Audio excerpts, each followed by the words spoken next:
পাশ দিয়ে বয়ে চলেছে সুবর্ণরেখা নদী, আর তার পাশেই ছোট্ট একটি গ্রাম কুলিয়ানা। একদম নদীর পাড়ে বাড়ি দিলীপ ঘোষের, যে দিলীপ ঘোষের পরিচয় আর নতুন করে দিতে হয় না, রাজ্যের মন্ত্রী দিলীপ ঘোষ। এই বাড়িতেই ছোটবেলায় তার জন্ম এবং ক্লাস 2 পর্যন্ত পড়াশোনা এই কুলিয়ানা গ্রামে। কিন্তু এখান থেকে প্রায় 15 থেকে 16 কিলোমিটার দূরে মামা বাড়িতে বাকি স্কুল জীবন কাটে।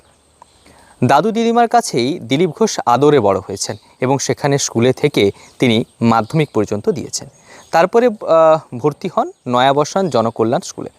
সেখানে বেশ কয়েক মাস পড়ার পর তিনি ডিপ্লোমাতে ভর্তি হন, আর তারপরে সেখান থেকে আরএসএসের প্রচারক বিস্তারক হয়ে তারপরে হন খড়গপুরের বিধায়ক, রাজ্যের সভাপতি এবং পরবর্তীতে মেদিনীপুর থেকে সাংসদ।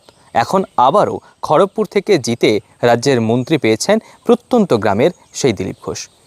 দাদা ছোটোবেলায় বাড়িতে ক্লাস 2 অবধি পড়াশোনা করার পরে মামা বাড়ি চলে যায়। আমার জন্মের পর থেকে মানে তখন মা দেখলো 3টা বাচ্চাকে নিয়ে কেমন করে কি করবে। দিদিমা দাদু ওরা থাকতো, তো ওদের বিশাল বড় ফ্যামিলি, সেই হিসেবে সে দাদাকে নিয়ে যায় ওরা। সেই সূত্রে সেখানে মামা বাড়িতে পড়াশুনো করে। প্রাইমারি শেষ করে মাধ্যমিকটাও ওখান থেকে দেওয়া, বাবডুংরা হাই স্কুলে মাধ্যমিক পাস করে।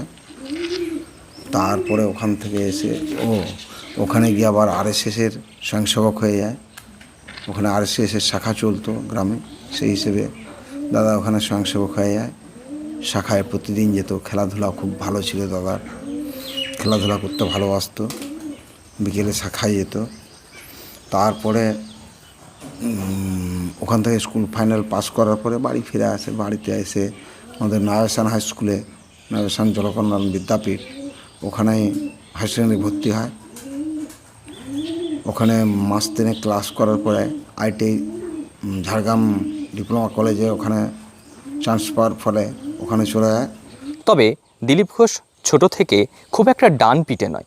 এখন যেরকম দিলীপ ঘোষের মুখে বিভিন্ন ধরনের কথা শোনা যায়, তখন সেই ছোটোবেলাটা খুব বাবার ভয়ে কেটেছে। কারণ বাবা এবং জেঠু ছিলেন খুব স্ট্রিক্ট, তাই ছোটোবেলায় খুব একটা ডান পিটে কাটেনি। তবে পাশে নদীতে স্নান করা, সাঁতরে এপার থেকে ওপারে যাওয়া, এমনকি গ্রামের মানুষের সঙ্গে খুব সখ্যতা ছিল, যে সখ্যতা এখনও রয়েছে দিলীপ ঘোষের।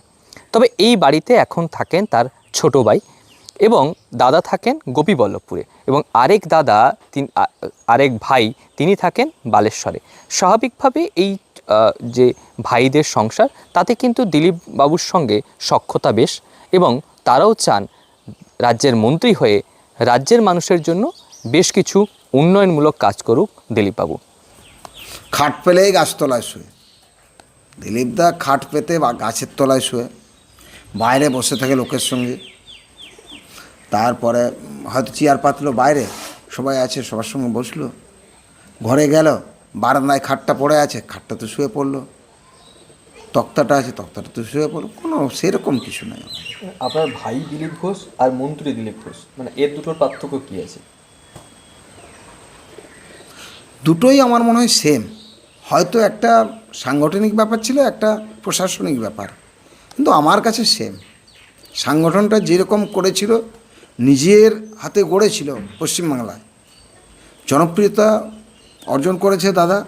সংগঠনকে বুথ থেকে রাজ্য অবধি পৌঁছে দিয়েছে ও, কেন্দ্রে একটা জায়গায় এসছে, এবং তারপর এখন রাজ্যের মন্ত্রিত্ব সামলানো। তবে সবাই চায় দিলীপ বাবুর আগামী শ্রীবৃদ্ধি। ঝাড়গ্রাম থেকে রঞ্জন চন্দ্রের রিপোর্ট, লোকাল 18 বাংলা।